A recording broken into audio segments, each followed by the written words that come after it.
Consumer confidence is ripping higher and manufacturing is finally turning. But Nancy Lazar says Wall Street is staring at the wrong data and missing a blue-collar boom that could rewrite the 2026 macro script. Wait and see.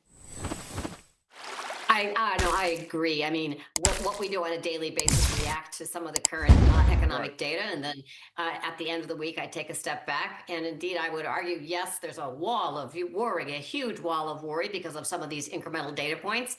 But our own daily consumer confidence survey, which you had up there a minute ago, has actually been in a rising trend since October, and the Conference Board data this morning basically confirmed that. And also within the Conference Board data, it was just a little bit easier to get a job, something that you're also seeing in measures like unemployment claims, which are historically very, very low.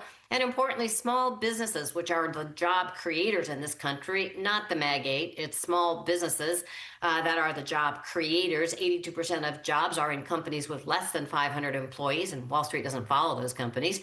And they're feeling better about the economy, and also their hiring intentions are incrementally also improving. So we think, yes, there's turmoil kind of on the surface, but under the hood, we think we are shifting up to a healthier economic backdrop. GDP last year core rate was kind of running about 2.5%, and this year it should be stronger than that, given the lagged effects of Fed easing and also obviously the importance of the fiscal support for, in particular, capital spending.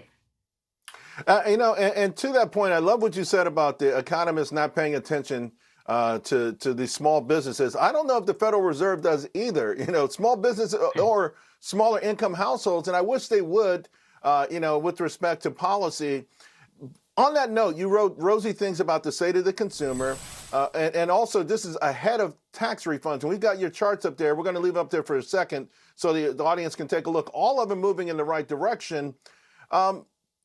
What about this notion, though, that this could be a mirage in a sense that the top 20% are doing the overwhelming purchases out there? Will the rest of Main Street get a chance to go shopping at some point this year?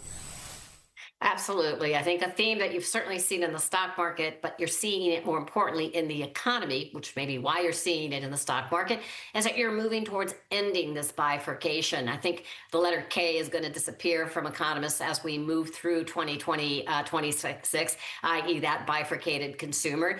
Within our own daily consumer confidence survey, you have seen an uptick in non-investor consumer confidence, and I think that is directly related to the charts that you just highlighted. One, the job market is improving, which is boosting income. Two, we do have this little extra booster shot from the federal government through tax refunds, but it's more than that. And we wrote about that today. It's more than just tax refunds. It is this healthier job market, which again is just starting to turn. It's still a huge debate as I meet with investors, but unemployment claims are telling us that the labor market is now more clearly healing. To that point, the turn, beginning with that ISM manufacturing number last month, it feels like the turn has begun. I know you're bullish on factory orders. Is it too early to make the case that maybe the manufacturing renaissance has begun? Oh, well, we've been focused on the manufacturing renaissance since 2010 from a secular perspective. Cyclically, actually, the ISM was a little late in catching the turn. We started to see signs of a healthier manufacturing economy more like in late 3Q, early 4Q. Heavy truck orders have clearly turned up. Other measures of manufacturing activity, the S&P manufacturing PMI has turned up. Regionally, you've seen healthier manufacturing activity. And so we think we are in a new stage of the manufacturing renaissance. For several reasons. One, the lagged effects of the Fed easing cycle. Rates are down. It takes time for lower rates to impact manufacturing. Second, this fiscal policy that we're seeing from the administration, the full CapEx depreciation is really the most important CapEx incentives that we've seen since actually Ronald Reagan. And the fact that you can write off the construction of a factory immediately and that lasts through 2028 is another major reason why we're getting companies onshoring in the United States. We just heard Apple today highlight that they're going to be building Macs down in Texas again. I've got about a minute to go. I want to ask you about AI and jobs. So Citrini puts out this report yesterday, essentially, saying, hey, companies will need fewer workers, white-collar jobs will be, layoffs will increase, displaced workers will spend less, it weakens the overall economy, sort of a negative feedback loop because of AI on the jobs market. Are you seeing that yet?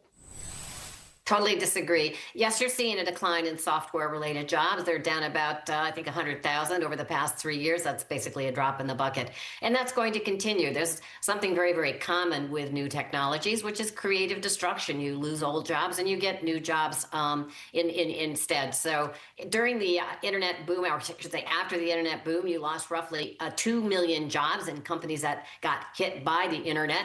But total payroll employment was up 25 million over that particular period of time. Why is that? Technological innovation improves corporate profitability through productivity, and that then therefore creates jobs. So absolutely, totally disagree.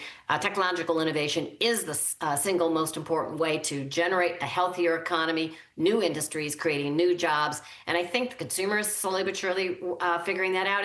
And take a look, Wall Street should take a look more at blue collar job growth versus just focusing on white collar jobs. They've really been they've had an easy path here over the past, I don't know, 10, 20 years. And now we're seeing finally blue collar jobs come back. And that's what really excites me about the next decade. Nancy, if for any reason President Trump can't do the State of the Union, maybe a sore throat or something, stand by. I'd like you to do it. You got a great team. Someone else there can handle it. Thank you. All right. Love your work. Thanks a lot.